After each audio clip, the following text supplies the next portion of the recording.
Here's a number the supplement industry really doesn't want you to know.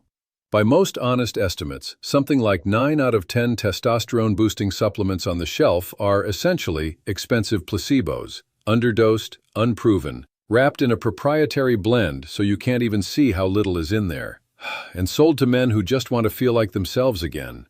That's a lot of money and a lot of hope spent on pills that mostly don't do what the label promises. So here's the honest truth about these products laid out plainly. Which ingredients have any real evidence, which are pure marketing, which ones can actually be dangerous, and what genuinely moves testosterone instead. And I've got no product waiting at the end of it, so I can just tell you straight. There's no product waiting at the end of this, no bottle, no affiliate link. This is general information, and if you think your levels are genuinely low, that's a job for your doctor and a blood test, not a video. Let's start with the whole premise because it's shakier than you'd think. The myth is right there in the product name, that these pills raise your testosterone. For most of them, the honest answer is, they don't, not meaningfully. Take the most famous ingredient of all, Tribulus terrestris. It's in a great many of these products, often front and center. Study after study in healthy men shows it has essentially no meaningful effect on testosterone. It has a legend behind it involving old Eastern European weightlifters, but it turned out those athletes were using actual anabolic steroids. The herb was just along for the ride and got the credit. Another popular one, D-aspartic acid, has weak to negative evidence, and most of the products on the shelf are proprietary blends, mixtures that hide how much of each ingredient is actually in there, which almost always means not enough of anything to matter.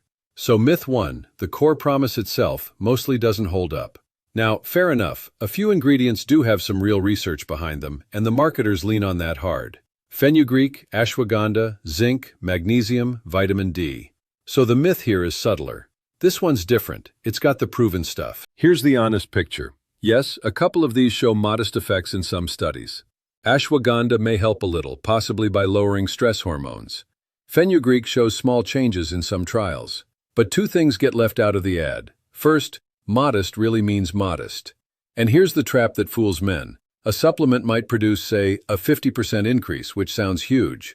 But if you started at a genuinely low level, a 50% bump of a small number is still a low number. You're not fixed. You've just moved from very low to slightly less low, and you paid for the privilege.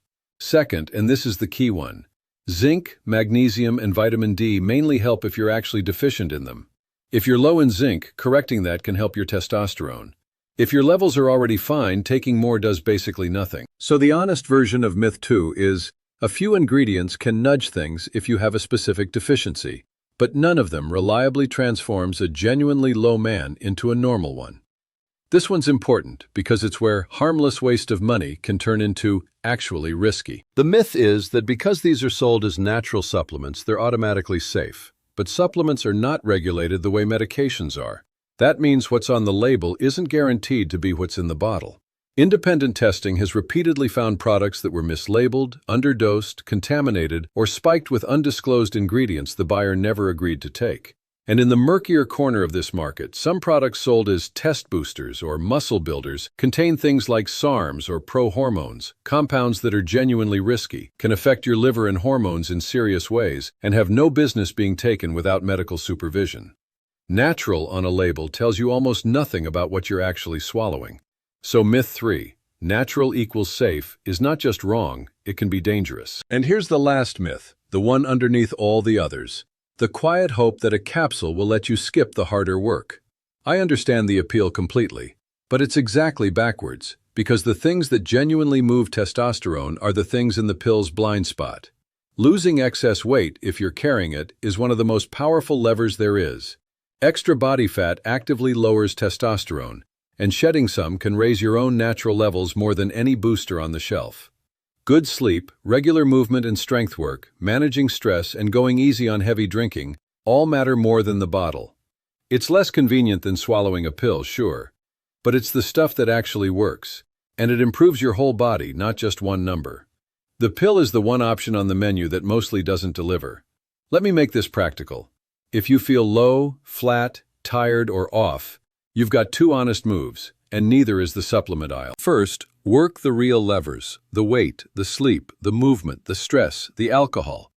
For a lot of men, that's the whole answer. Second, if you genuinely suspect your testosterone is low, and remember, the symptoms overlap with a dozen other things, get it properly tested by your doctor. A real diagnosis of low testosterone is a low blood level plus real symptoms confirmed properly.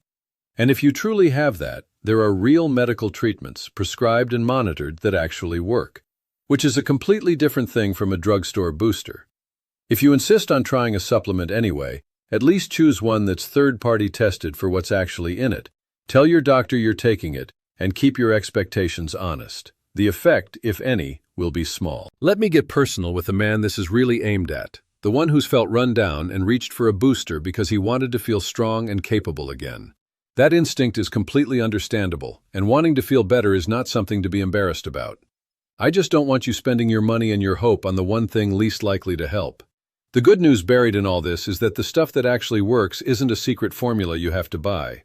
It's mostly within your own control, plus an honest conversation with your doctor if you need it. You've been sold the idea that the answer is in a bottle. The truth is more hopeful than that. It's largely in your hands. So if you take one thing from all of this, let it be this. The lever that actually moves testosterone was never the supplement. It's your weight, your sleep, your movement, your stress, and when you genuinely need it, real medical care, not a drugstore blend. Skip the proprietary blend gimmicks. Be wary of anything promising a miracle.